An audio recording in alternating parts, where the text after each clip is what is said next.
Hola, ¿qué tal? Muy buenas noches. Mi nombre es José Alberto León. Yo soy investigador de la Fundación Ciudadano Austral y el día de hoy, desde Ciudadano Austral y Somos Innovación Chile, vamos a conversar sobre el impuesto de valor agregado digital.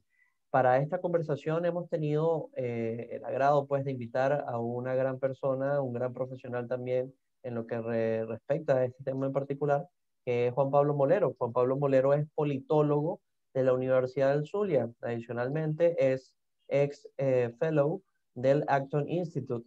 Para acompañarme en esta breve disertación, más bien conversación, que tiene que ver sobre el impuesto de valor agregado digital aplicado en Chile, tengo a mi compañero Anderson Riverol, que también pues forma parte del panel.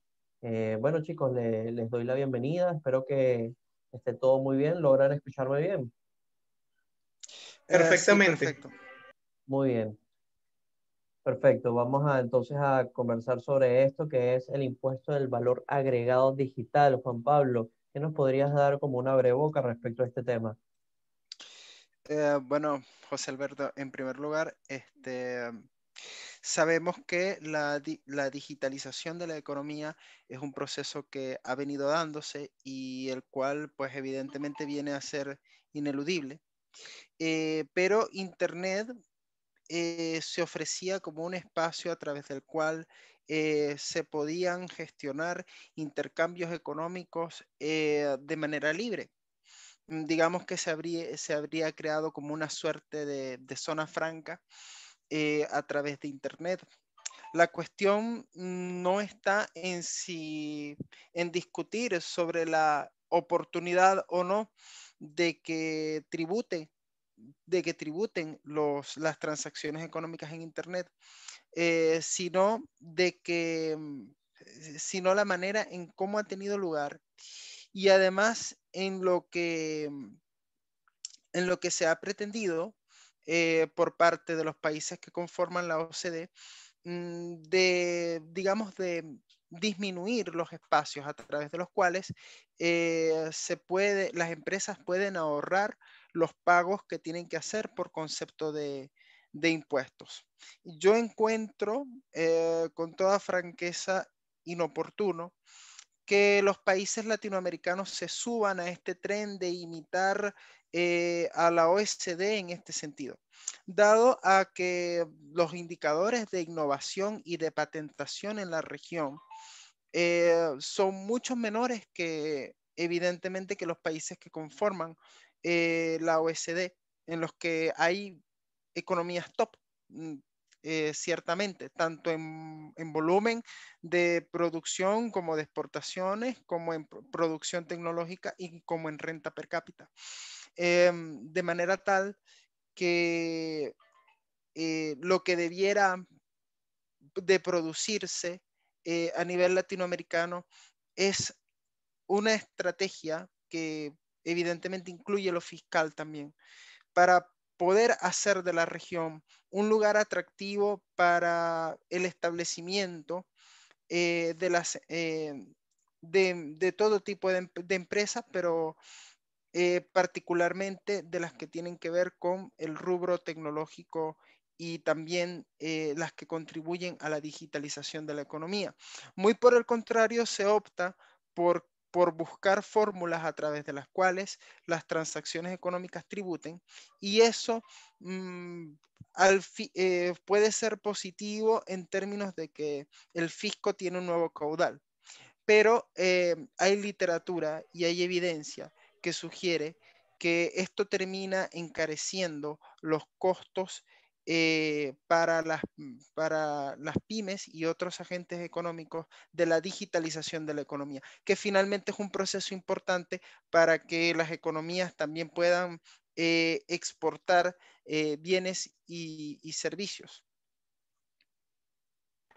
Por supuesto. De hecho, quería comentar que el IVA digital puede incluso significar un freno muy importante a la innovación y que más bien se ve como una especie de intervencionismo por parte del Estado que obstaculiza a las personas poder tener ciertos servicios. Pero podría, Juan Pablo, por favor, darnos ejemplos quizás más tangibles de cómo se vería afectado un usuario por el IVA digital. básicamente aumenta el costo. Evidentemente, sabemos que al usuario se le transfiere el costo impositivo, ¿no? Evidentemente que el argumento que siempre se esgrime cuando hay alguna subida impositiva es que son las empresas las que van a tributar.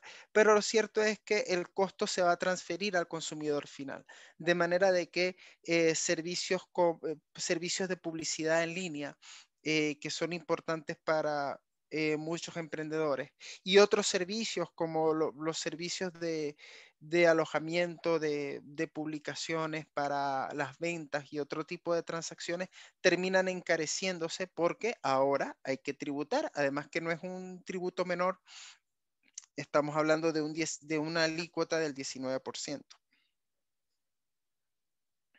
Eh, entiendo perfectamente.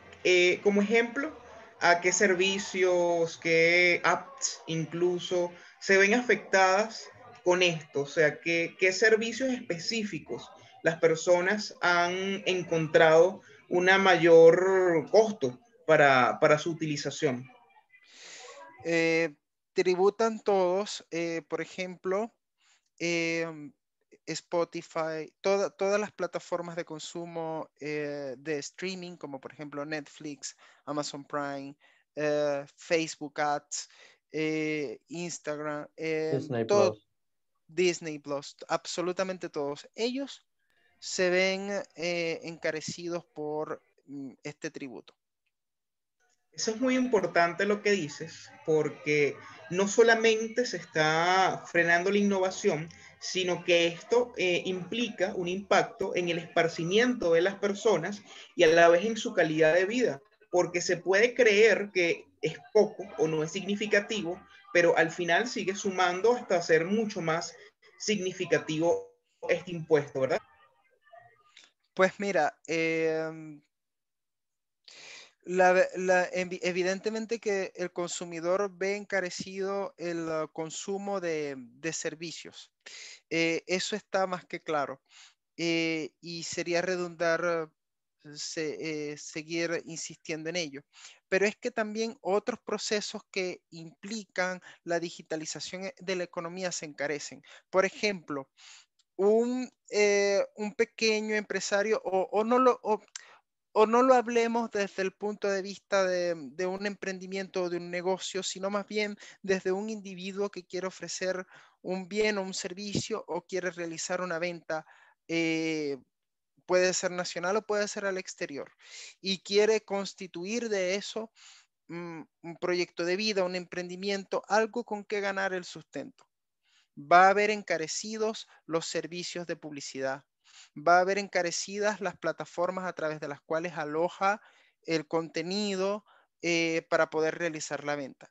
Y probablemente todo esto eh, nos dé, como lo está haciendo, los antecedentes necesarios para que en algún momento, si bien es cierto, las pequeñas ventas y las personas que no transan con regularidad, no tienen que pagar el impuesto en virtud de la ley, sí hay un precedente para que entonces el vendedor pequeño, el que quiere innovar, hacer pequeñas transacciones, experimentar, ver hasta dónde puede llegar su creatividad, si puede haberse truncado aún más, porque hay otras limitantes para poder hacer esto, pero que atañen a otros aspectos.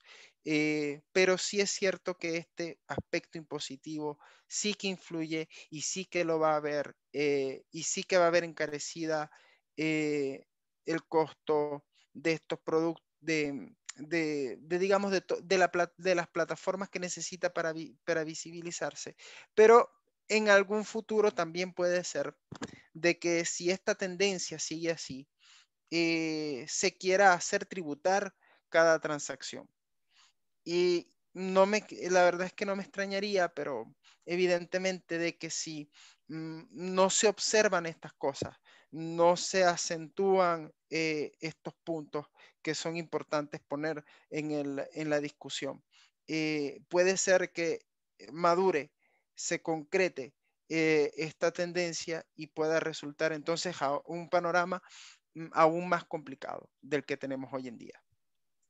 Bien, a propósito de toda esta discusión, Juan Pablo, te quería consultar, por favor, eh, ¿por qué el impuesto de valor agregado es el impuesto que se le agrega finalmente al consumo de este bien? O sea, ¿por qué el 19%? Me refiero a todo lo que tiene por ser esta transacción. ¿No es quizá un poco exceso el poder colocarle como tributación nada más y nada menos casi el 20% del valor original que se estaría pagando por cada una de las cuotas de servicio? Mira, la propuesta original fue del 10%. Por supuesto que sectores muy importantes de la sociedad, actores sociales que representan el gremio empresarial del país salió a manifestarse con relación de esto, aduciendo injusticia, falta de equilibrio, porque la propuesta original del gobierno era el 10%. Mientras que los servicios que se prestan de manera convencional o de manera no digital, para ser más exactos, tenían que tributar al 19%. Pero a mí me llamó mucho la atención de que se hiciera una nivelación hacia arriba, como la he denominado, en vez de que ese reclamo precisamente surgiera en torno a la posibilidad de poder disminuir el impuesto para todos, porque tampoco tiene sentido si estamos partiendo de la premisa de que la economía misma se está digitalizando, pues no tenía sentido aprobar una alícuota cuando para la misma transacción, para las mismas ventas, para las mismas compras y para los mismos servicios, pero si lo compras presencial te cuesta el 19% por concepto de impuesto, y si lo compras digitalmente te cuesta el 10%. Pareciera que eh, hay un incentivo para realizar la transacción desde el por las plataformas digitales, o por lo menos da la se producía, digamos, esta, no sé, desigualdad. Pero lo llamativo, insisto, es que no se trató de unificar la cuota hacia abajo. Por lo tanto, ¿a qué obedece realmente que se haya puesto el IVA digital? El IVA digital obedece a que el Estado quiere más caudales fiscales. Probablemente quiera más caudales fiscales porque está gastando más.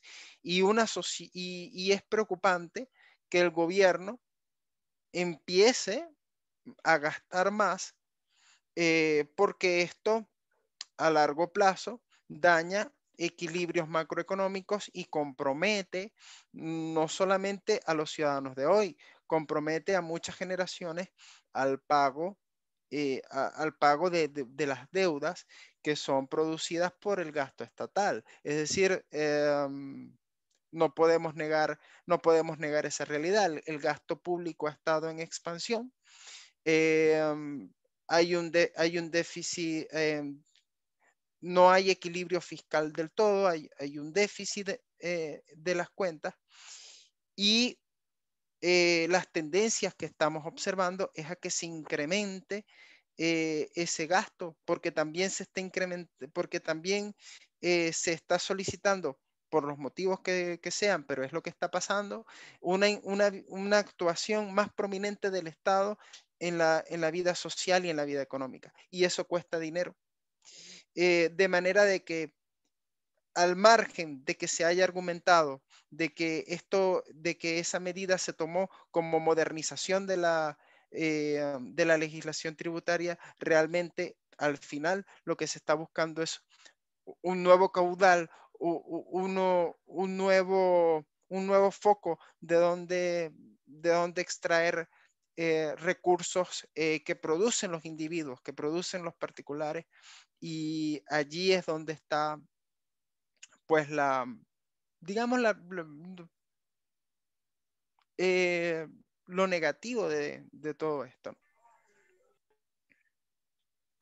Excelente. Decía Ludwig von Mises que los estados no pueden hacer rico a las personas, pero sí pueden empobrecerlos. Y eso es una de las cosas quizás que estamos viendo con esto, como a través del intervencionismo están limitando y tratando de poner las manos en los bolsillos de las personas. ¿Podrías darnos ejemplos de países que funcionen muy bien sin estos impuestos y que más bien tengan las posibilidades e incentivos para que haya más desarrolladores, para que sea mucho más libre todo lo digital?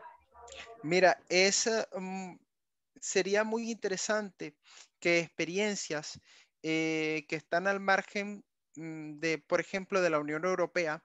¿Por qué te cito la Unión Europea? Porque cuando tú revisas el proyecto de ley para la modernización, para la modernización de la, eh, que ajusta las alícuotas del IVA y moderniza la legislación tributaria, en la exposición de motivos del proyecto se expone que están imitando o se busca emular medidas similares que ha tomado la Comisión Europea. Entonces se cita a la Unión Europea, se cita a la OECD, pero a mí me parece que debieran tomarse otros ejemplos de países que hasta hace unas décadas estaban al margen de la innovación y de la creación económica y que hoy en día no lo están.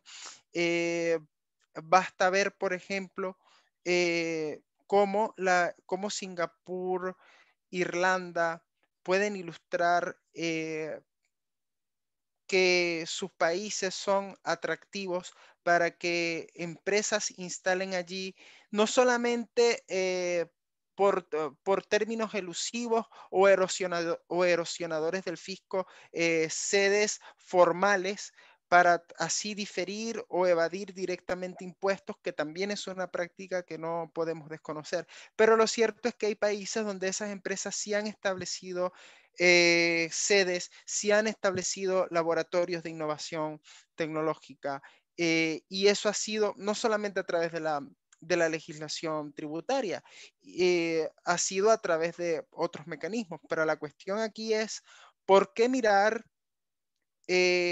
como ejemplo a países cuyas bases fiscales sí se han erosionado, pero se han erosionado porque han tomado decisiones políticas que van en la tendencia de aumentar de una manera tal el peso del fisco sobre las grandes empresas, que sobre todo las tecnológicas, que finalmente estas empresas deciden o arman estrategias para poder evadir y diferir impuestos o ya simplemente se instalan en otros países. No me parece que pudiera ser ese el ejemplo en el que nos debiéramos de reflejar. América Latina, Chile en este caso específico, pero toda la región, como una que está rezagada en la producción y en la patentación de innovaciones, debiera de seguir ejemplos donde se han generado políticas e incentivos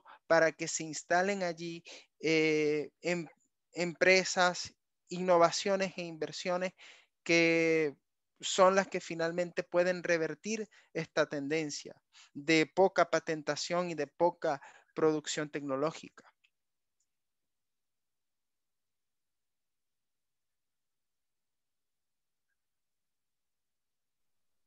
Bien, en cuanto a todo lo que nos has conversado, Juan Pablo, me parece muy interesante, efectivamente, a pesar que es algo bastante reciente, pero ya pudiéramos tal vez prever cuáles podrían ser las posibles consecuencias de este gran caudal, por así decirlo, de tributación excesiva, ¿no? Al final, Chile es un país no precisamente donde se paguen pocos impuestos y esto es, digamos que, una raya más para el tigre, como se dice coloquialmente.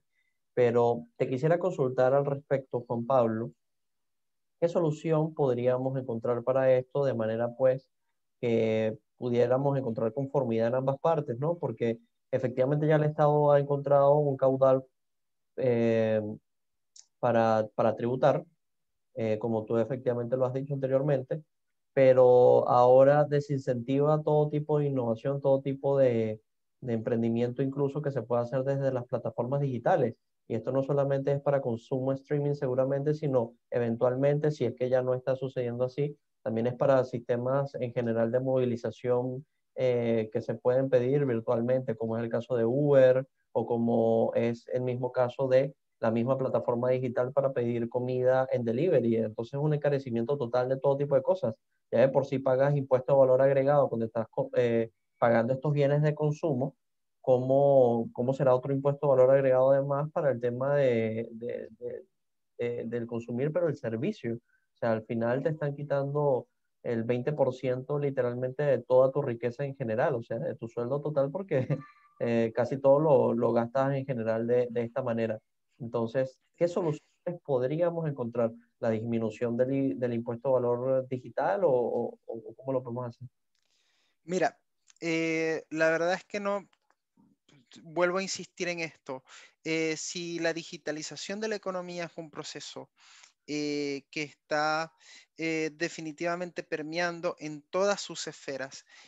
No tiene sentido que lo que tú compras físicamente lo tributes distinto si lo compras a través de una plataforma electrónica. Ahora, lo que sí hace sentido es que la tributación no sea tan excesiva, pero lamentablemente estas no son las tendencias que estamos enfrentando en este momento. Pienso eh, que al menos si esto va a ser así, es decir, si ya es así, es una realidad que ya se está tributando de esta manera, al menos las disposiciones con respecto de Uber, porque sabemos que los servicios de Uber son perseguidos, pero es que tributan.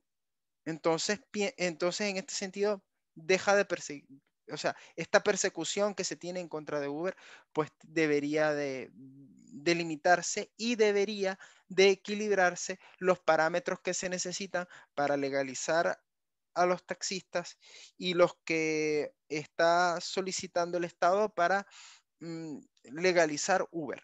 En todo caso, lo que funciona, lo que realmente hace que en un país se concentren fuerzas creativas que innoven y que eso eventualmente coadyuva a tener una economía próspera es el grado de libertad, no solamente económica, el grado de libertad cívica, el grado de libertad personal que tienen esas sociedades para que las personas puedan realizar sus proyectos vitales, poder llevar eso a término según sus propias metas y según su propia eficacia en perseguir esas metas. De manera que la libertad económica es importante en el sentido de que se deje a la gente actuar. El sistema judicial es importante en el sentido de que al, cuando cuando tienes, por ejemplo, a Uber funcionando al margen de la legalidad, luego tienes un servicio que es Uber, que hay usuarios que en efecto utilizan y donde, como en todo servicio y como en toda actividad comercial, pueden suscitarse problemas que necesitan arbitraje, pero si no están legalizados, ¿cómo alguien va a solicitar a la institucionalidad que arbitre algún problema entre consumidores o entre la plataforma o de la plataforma con quienes prestan servicio en ella si no está legalizada? Entonces, todos estos factores contribuyen a que en una sociedad hayan todos los niveles de libertad necesarios como para que haya creatividad, haya innovación, haya prosperidad. Todo está bastante relacionado, pero esta es la cuestión también, no es solamente la tributación. Es que si ya hay servicios que están tributando, ¿por qué se desconoce su prestación de manera legal, de manera formal? No debería de ocurrir esto más si ya están tributando. Y por supuesto que lo que se busca, más allá de bajar el impuesto, más allá de que el IVA sea, bueno, de que no sea el 19, sino el 15 o el 10, la idea es de la formulación de unos incentivos. No son nada fáciles de conseguir, pero para lograr que se instale en el país inversiones que apunten hacia la innovación. ¿Cómo se van cómo se van a anotar si incluso desde el punto de vista del mero consumo, ya el gobierno quiere sacar tajada a través de los impuestos.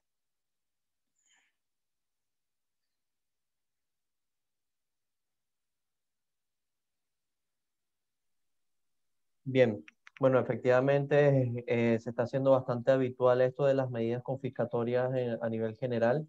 Indudablemente es algo que tenemos que de alguna u otra forma eh, mantener, no vamos a decir que de manera descuidada, todo lo contrario.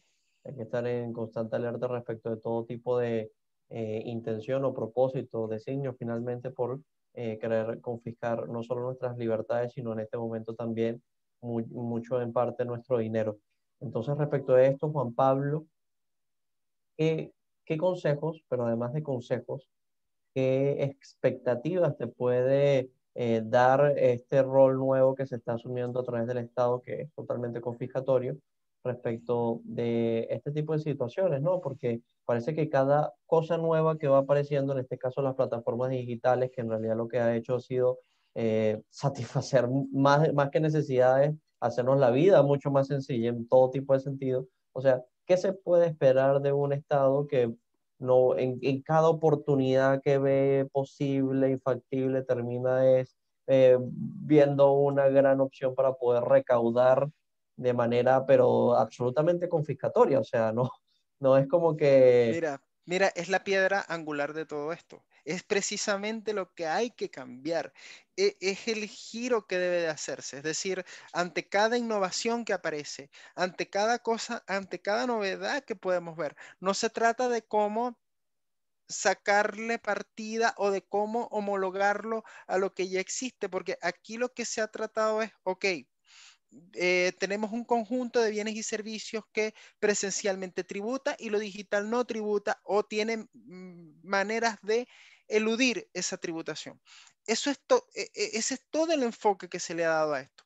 Cuando aparece la novedad, lo interesante es ver cómo eres tú de atractivo para que esa novedad elija tu sociedad o tu país como, no solamente como consumidores, porque evidentemente un lugar que tiene millones de personas, evidentemente que ya por eso es atractivo para que allí tú le quieras vender a gente.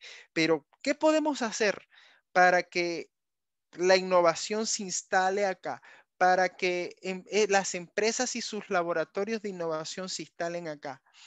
Eso es lo interesante. Una vez que tenemos acceso a la novedad, integrarlos a la novedad, no sacarles el dinero, sino eh, que se integre a a la economía chilena y que la elija no solamente como mercado, sino como punto de producción. Y eso, mira que también tiene implicaciones macroeconómicas importantes. Finalmente, si un mercado logra ser atractivo en términos de instalar en él operaciones, laboratorios, fábricas, evidentemente que los indicadores macroeconómicos mejoran, hay más riqueza, mejora por sí solo la recaudación fiscal. Eh, por supuesto que ayuda al empleo y también mejora eh, la balanza comercial, mejora las exportaciones, la internacionalización de la economía, que siempre ha sido un punto medular de la preocupación económica latinoamericana, que a pesar de que eh, sí es cierto que en el último tiempo, conforme hemos tenido mayor estabilidad política, se han diversificado las exportaciones, también es cierto de que las economías latinoamericanas siempre tienen un talón de Aquiles, siempre tienen un producto, una materia prima, y sus derivados de las que son particularmente muy dependientes. Para, para romper o que nos puede ayudar a romper estas dinámicas en las que nos encontramos, pues tratar de que la innovación y de que determinada producción de bienes se instalen en nuestros países sería más que una gran ayuda para poder al menos mitigar, eso sí, a largo plazo, estos problemas que estoy comentando. Pero es básicamente, José Alberto y Anderson, cambiar la actitud ante la novedad, no ver cómo homologarla a lo que ya hay o tratar de sacar un provecho desde el punto de vista de la recaudación fiscal, sino integrar esa novedad y que eso que se produce y que consumimos que viene de afuera también pueda producirse, también se pueda producirse acá y que los intercambios económicos sean fluidos, lo más fluido posibles. Bueno, muy interesante todo lo que hemos estado conversando. Para ir concluyendo, por favor, Juan Pablo, ¿qué opinas tú que deberían hacer los usuarios de estos servicios que al final son los más afectados y cuáles serían tus reflexiones finales? Mis reflexiones finales, bueno, la más importante es que América Latina siempre ha establecido como parangón y como espejo en el que le gustaría contemplarse un poco las políticas que se hacen desde ciertos países del G20 o desde Europa. Anderson propone la rebelión fiscal. Pero, y muy acertado, pero lo que deberíamos de hacer en América Latina es no proyectarnos tanto en esos países que admiramos mucho y que probablemente merezcan toda esta admiración, pero que ni siquiera hoy en día son tan punteros en la innovación eh, y tal vez tenga que ver con este afán recaudatorio que tienen y esta tendencia de estatismo que más o menos desde mediados del siglo XX y a principios hemos visto, sino tratar de reflejarse en países, eh, sobre todo países asiáticos que son punteros en estos temas y cómo han logrado superar el rezago y adelantar a los que estaban adelantados, ¿cierto?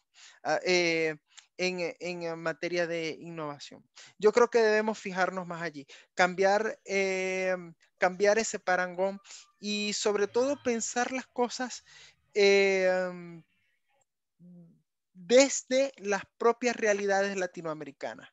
De verdad que no podemos tener una tributación como la tienen estos países porque simplemente nuestras economías son diferentes, las oportunidades en nuestras economías todavía son muy distintas y hay que tener un poco ese sentido de ubicuidad, pero también creo que hay que tener referentes mejores.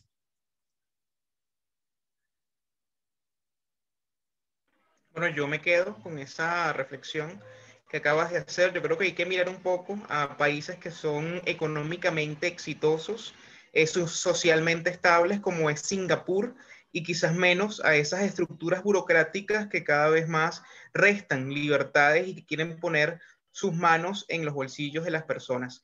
Muchísimas gracias, Pablo. Bueno, José Alberto, si, si quieres concluir, pero definitivamente creo que hay que llevar a la reflexión este tema que es definitivo, cómo el Estado quiere imponer un IVA digital y cómo eso afecta. Ya lo impuso, no es que lo quiera imponer. Sí, sí, sí, totalmente. No, no, me sumo a las palabras de Anderson también de manera concluyente. Y bueno, un total agradecimiento para ti, Juan Pablo, por poder darnos estas reflexiones sobre el impuesto de valor agregado digital que ya se ha impuesto, como tú lo has dicho, y se ha impuesto, valga la redundancia, en todo lo que sí representa. Entonces, bueno, de verdad que muchísimas gracias por estas valoraciones, Juan Pablo. Anderson, a ti también, efectivamente. Y bueno, será también para otra ocasión para poder seguir hablando sobre estos temas. Con muchísimo gusto, fue un placer haber conversado con ustedes.